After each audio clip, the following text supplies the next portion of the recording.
January 6, 2025, while most of Fortville, Indiana was still asleep.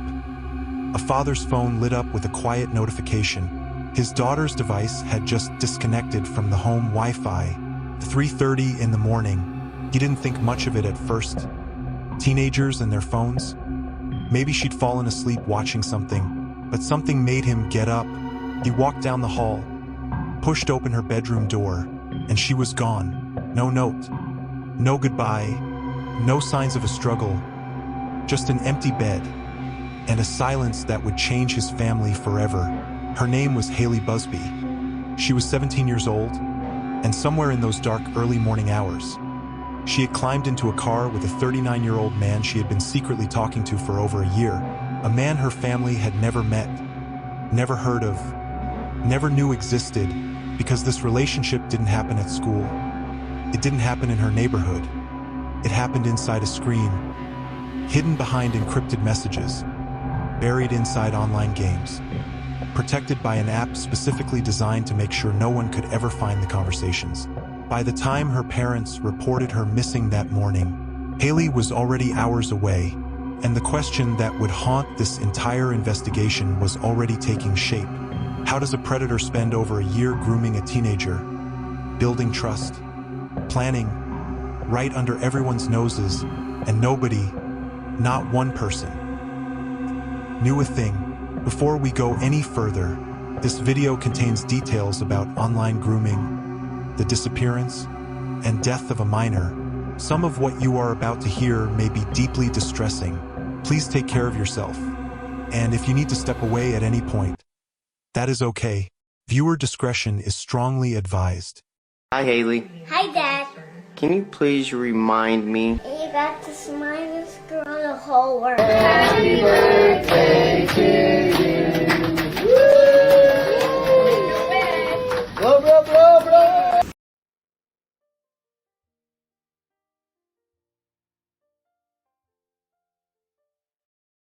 Her name was Hailey Paige Buzbee, 17 years old, from Fortville, Indiana, a quiet suburb, the kind of place where kids grow up going to the same schools, seeing the same faces, building the kind of ordinary life that most people don't appreciate until it's gone. Hailey was a student at Hamilton Southeastern High School. She was the kind of teenager who showed up, worked hard, and made the people around her feel something when she walked into a room. She had a job at a local restaurant, and the people she worked alongside didn't describe her the way you'd expect after something like this. They didn't reach for dramatic words. They just said she was bright, full of life, the kind of person who made the shift go faster just by being there. Her father, Bo, said it best. He described his daughter as smart, beautiful, kind, and caring, a young lady with a bright future. Those aren't just a grieving father's words. That's who she actually was to the people who knew her every single day. Like most teenagers her age, Hailey spent a significant part of her world online. She played Roblox, League of Legends. She used Discord to talk to friends, and to game with people she connected with across the internet. And here is where the story starts to get complicated, because for Hailey, and for millions of teenagers just like her, these platforms weren't just entertainment. They were a social space, as normal and as everyday as sitting in a school cafeteria or hanging out after class. The problem is, not everyone in those spaces is who they say they are. Not everyone playing games with your child is another kid on the other side of the screen. Hailey had no reason to believe anything was wrong. She was doing what teenagers do. She was connected. She was social. She was living her life, and completely unknown to her parents. Completely invisible to everyone around her. Someone had already found her in that digital world. Someone who had been watching, talking, and waiting for over a year. Before we get to that part of the story, sit with this for just a moment. Hailey Paige Buzbee was a daughter, a student, a coworker who made people smile. She was 17 years old, with her whole life in front of her. Before we go further, let us know where you are watching from and subscribe to this channel for more true crime stories like this one. Thomas is charged with sexually exploiting a minor and traveling interstate with the intent to engage in illicit sexual conduct. Thomas had allegedly been talking to 17-year-old Hailey Buzbee through an online gaming platform before she disappeared in early January. His name was Tyler Thomas, 39 years old, living in Columbus, Ohio, more than 2 hours away from a 17-year-old girl he had no business knowing at all. According to court documents, Thomas first made contact with Hailey through an online gaming platform. He played games with her, Roblox, League of Legends, the same platforms millions of teenagers use every single day without incident. And that's exactly what makes this so difficult to see coming.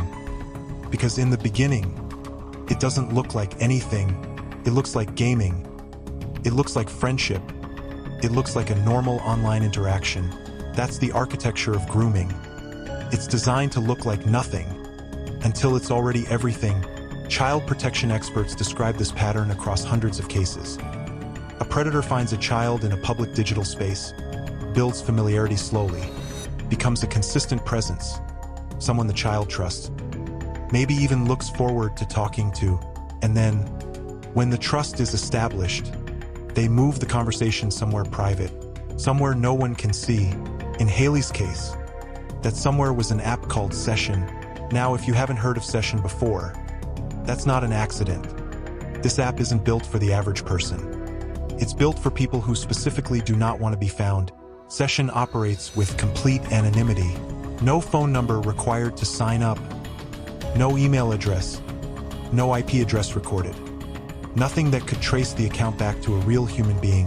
The communications are routed through blockchain technology, the same infrastructure that powers cryptocurrency, making them extraordinarily difficult to intercept or trace. And because Session is based in Switzerland, a country with some of the strictest privacy protections on Earth, even law enforcement requests from the United States hit a wall. In its own transparency report, Session acknowledged receiving multiple requests from law enforcement agencies and stated it fulfilled none of them because it simply didn't have the data they were looking for. There is no age verification on the app. None, despite terms of service stating users must be at least 18. When investigators downloaded the app themselves, there was no prompt asking a user to confirm their age. No barrier whatsoever. This was not just a messaging app. This was a predator's shield, purpose-built for invisibility. And Thomas knew exactly what he was doing when he moved Hailey there. Court documents reveal he told investigators he used Session specifically to plan what he described as Hailey's runaway attempt and transport. He also told investigators he knew she was a minor. In his own words, he said he wanted her to turn 18. He wasn't confused about her age. He wasn't deceived. He knew, and he planned around it. This is what law enforcement experts call bridging. Moving a child from a public platform where conversations could be monitored to an encrypted space where they cannot. It is one of the most documented and consistent tactics used by online predators, and it is happening right now on platforms that children across the world are using at this very moment. In 2024 alone, the National Center for Missing and Exploited Children received more than 546,000 reports of online enticement of children, a staggering 192% increase from the year before. Up to 95% of teenagers between 13 and 17 are active on at least one social media or gaming platform. The digital playground is enormous, and the predators know exactly where to find the children inside it. Tyler Thomas had been inside Hailey's digital world for over a year, but what most people don't realize yet is that he hadn't stayed digital for long. Most people assume online grooming stays online, that there is a screen between the predator and the child, a distance, a barrier that at least buys time. But in Hailey's case, that barrier had already been crossed. Months before anyone knew she was missing, investigators digging through Thomas's bank records uncovered something that reframes this entire story. In June 2024, 7 months before Hailey disappeared, Thomas had driven from Columbus, Ohio to Indiana. He stopped at a gas station near the restaurant where Hailey worked. Let that land for a second. This wasn't a coincidence. Columbus is over 2 hours from Fortville. You don't accidentally end up at a gas station near a specific teenager's workplace. You go there because you know exactly where she is, and it didn't stop there. Photos recovered from his phone show he met up with Hailey again in July 2024. So while her family went about their normal lives, while she went to school and showed up for her shifts at work, a 39-year-old man from Ohio had already inserted himself into her physical world. He had been in her town, on her streets, near her workplace, watching, mapping, planning. By the time January 6th arrived, this was not a sudden impulsive decision. This had been building for over a year and a half. The online gaming, the encrypted messages, the secret meetings, all of it was part of something that was moving in one direction the entire time. And the most chilling part of all of this, nobody around Hailey had any idea it was happening. Not her parents, not her coworkers, not her friends, because that is what patient, calculated grooming is designed to do. It hides in plain sight, until the moment it doesn't have to anymore. The night of January 5th, 2025, while Hailey's family slept, Tyler Thomas was already behind the wheel, driving from Columbus, Ohio, through the dark, over 2 hours of highway, in a borrowed black 2014 Acura RDX, heading straight for Fortville, Indiana, straight for her neighborhood. At approximately 3:30 in the morning, security cameras mounted on homes in the enclave at Vermilion neighborhood quietly captured something. A vehicle moving slowly through the residential streets. At that exact same moment, Hailey's phone disconnected from the home Wi-Fi. That was it. That was the last digital trace of her inside the safety of her own home. By morning, her parents knew something was wrong. They reported her missing on January 6th. And this is where the story takes a turn that would later spark a national conversation. When police responded and began their assessment, they faced an immediate classification problem. There was no sign of forced entry, no evidence of a physical struggle, no proof that Hailey had been taken against her will. To the system, it looked like a teenager who had chosen to leave, and so the alerts that most people assume automatically kick in when a child goes missing didn't. No Amber Alert was issued, because the criteria required evidence of an abduction, and investigators didn't have that yet. No Silver Alert applied, because that system exists for individuals with qualifying cognitive or developmental disabilities. Hailey fit neither category on paper, so there was no alert, no broadcast, no urgent notification pushing her face out to the public in those critical first hours. A 17-year-old girl was sitting in a car with a 39-year-old predator, being driven further and further from home, and the systems designed to protect missing children had no mechanism to sound the alarm. Think about what that means. Every minute that passes in a missing person's case matters. Law enforcement will tell you the first hours are the most critical window. And in Hailey's case, those hours slipped by in silence because she didn't fit the right boxes. This was not a failure of the officers on the ground, who by all accounts moved quickly once they began investigating. This was a systemic gap, a hole in the framework that nobody had filled, and Hailey Buzbee fell right through it. Her family would later fight with everything they had to make sure that gap could never swallow another child the same way. But that fight comes later, because right now, investigators were just beginning to piece together where she had gone. Investigators didn't waste time. Within days of Hailey being reported missing, Fisher's detectives had already identified Tyler Thomas as a suspect. They tracked him to Columbus, Ohio. On January 16th, Fisher's police made the 2-hour drive to Columbus, linked up with local law enforcement, and sat across from Thomas. And this is where his story started falling apart in real time. At first, he told investigators he had been in Indiana that night looking at properties, checking out different areas. Then, when that didn't hold, he changed it. He admitted he had picked Hailey up, but then came the next layer of the lie. He claimed he had dropped her off at a road intersection near the Indiana and Ohio border, said she asked to be let out there, said he left her on the side of the road and drove home. Investigators listened, and then they pulled out the phone records because Thomas's cell phone had been with him the entire time.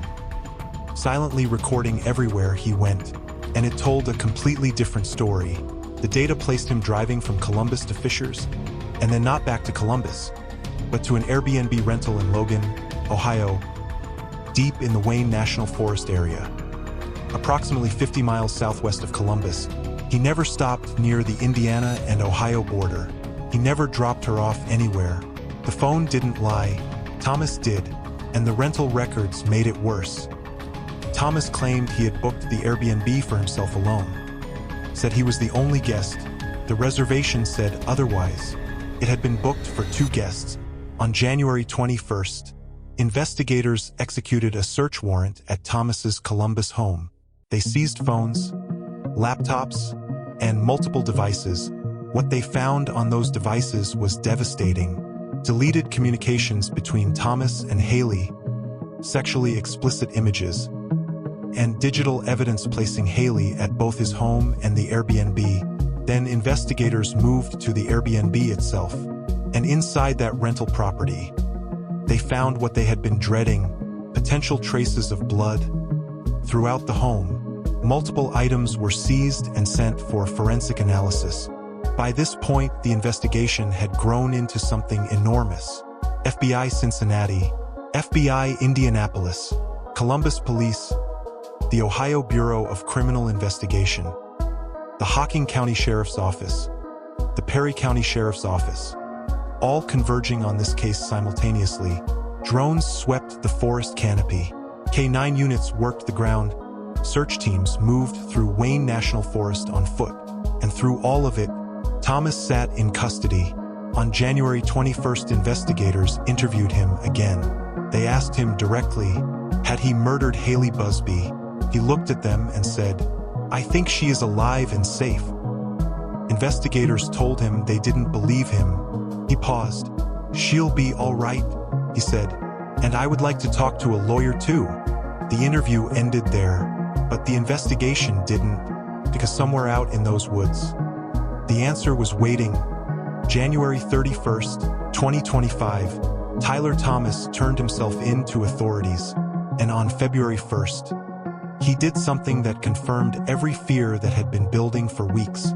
He got into a vehicle with investigators, and he led them into the woods, deep into Wayne National Forest in Perry County, Ohio, to the North County Trailhead, a remote stretch of wilderness far from any neighborhood, far from any witness, far from anything that could connect what happened there back to a 17-year-old girl from Fortville, Indiana.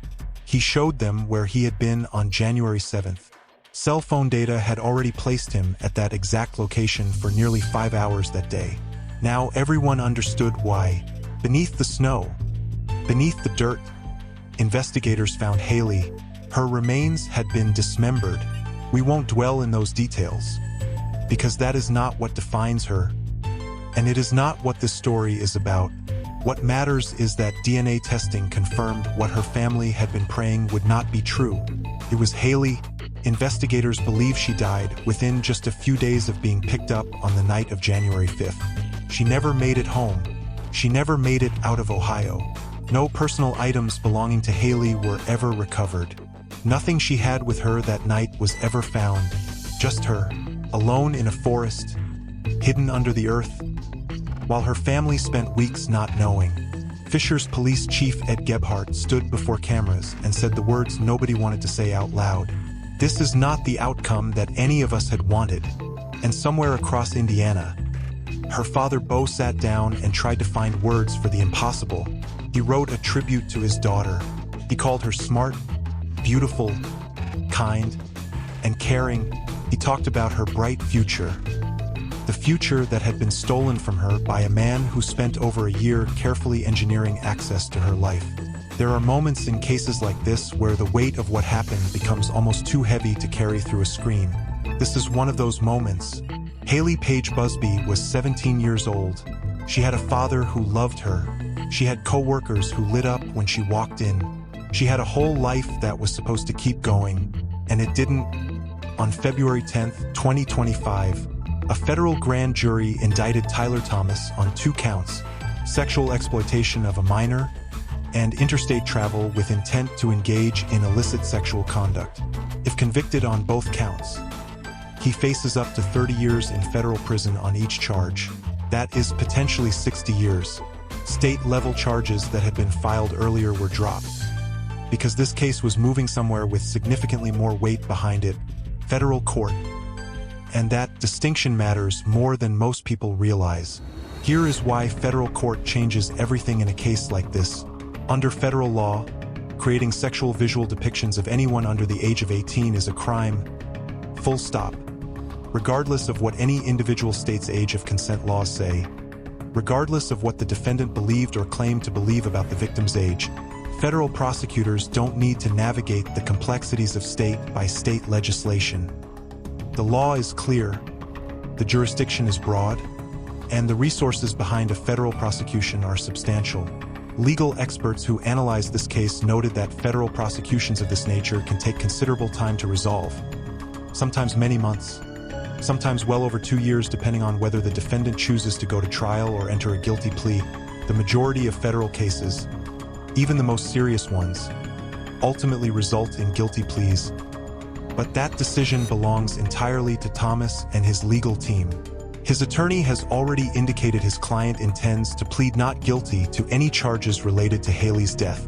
And here is the critical detail that the pursuit of justice hinges on right now. As of the time this video was made, Thomas has not yet been charged with murder, but the investigation is actively ongoing. And his own attorney, when pressed on whether murder charges were coming, didn't push back. He said he didn't think it was much of a leap to suggest prosecutors were considering jurisdiction over that aspect of the case. Those are a defense attorney's words about his own client. The U.S. attorney overseeing this case has been direct. The filing of federal charges does not signal the end of the investigation. Prosecutors continue working with federal, state, and local law enforcement partners, combing through evidence in pursuit of justice for Hailey and her family. This chapter is not closed, not even close. And for the Buzbee family, closure won't come from a court date alone, because they have already decided that Hailey's name is going to mean something. We witnessed firsthand the glaring gaps that must be addressed to better protect our children. This is a complex issue, we understand that, and one that requires a multifaceted solution. But from the perspective of a Hoosier family who lost our most precious gift from God,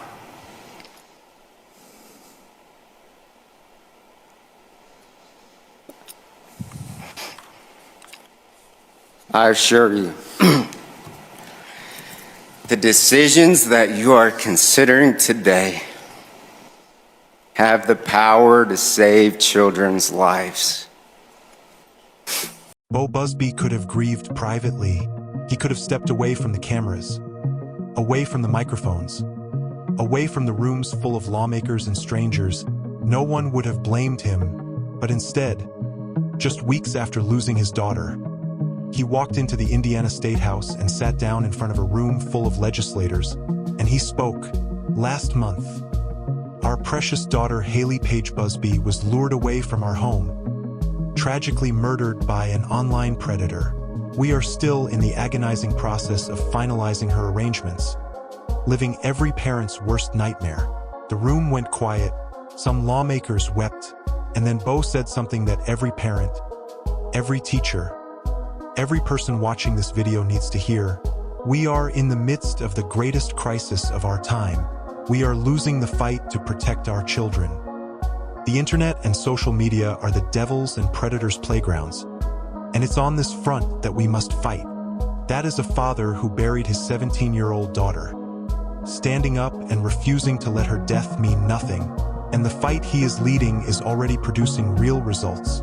The Buzbee family launched a petition calling for what they named Hailey's Law, named after Hailey and built around the color pink, her favorite color.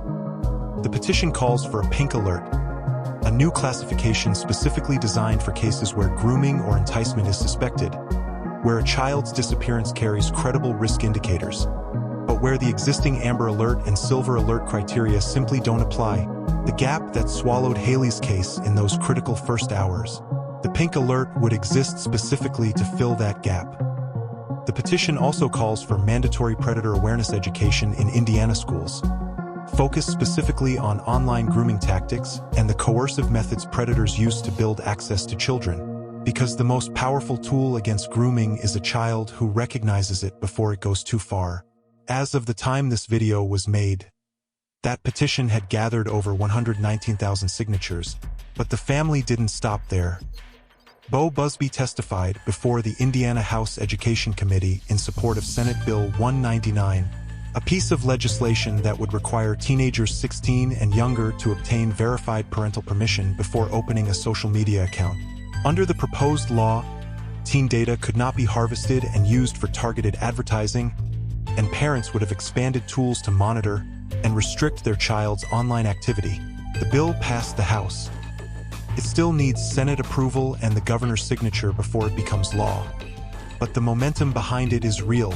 And then there is House Bill 1303, the bill that speaks most directly to what happened to Hailey in those first critical hours after she disappeared.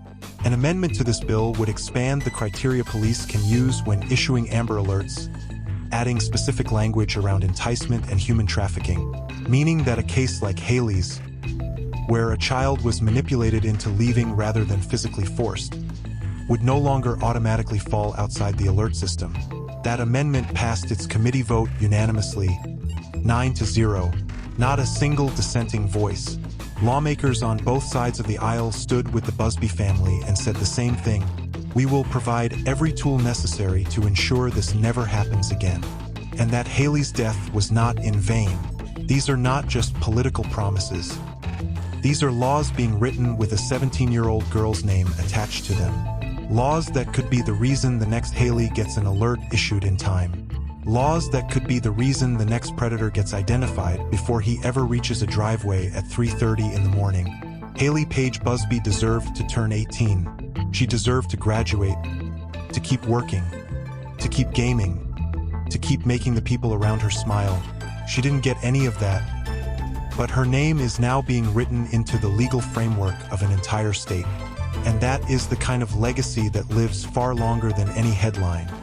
Hailey Paige Buzbee was not a case number. She was not a headline. She was not a cautionary tale to be scrolled past and forgotten. She was a 17-year-old girl who showed up to her shifts and made her coworkers smile, who came home after school and logged on to play games, who had a father who described her as smart and beautiful and kind and caring. She was a teenager doing exactly what teenagers do, and a predator spent over a year patiently, methodically, exploiting every part of that normal life to build his way into it. He found her in the digital spaces she trusted. He moved her into the shadows where no one could see. He crossed state lines in the middle of the night, and the systems that should have protected her, the alerts, the platform safeguards, the age verification that never existed, failed her at every turn. That is the truth of this story. Not just what one man did, but how many doors were left open for him to walk through. So if you take nothing else from this video, take this: talk to the children in your life. Not a one-time conversation, not a quick warning, a real ongoing dialogue about what they are doing online, who they are talking to, and what it looks like when someone is trying to move them somewhere private. Know the signs of grooming. It starts with attention, with consistency, with someone making a child feel seen and understood. It builds slowly. It feels safe, and by the time it doesn't, the child is often already isolated. Understand that predators no longer need to be physically present to access a child. They don't need to be in the neighborhood, in the school, in the community. They just need a device and a child who doesn't yet know what to look for. As investigators and child protection experts have made clear, predators go to the digital playground now, and tens of millions of children are already there. Hailey's case is still active.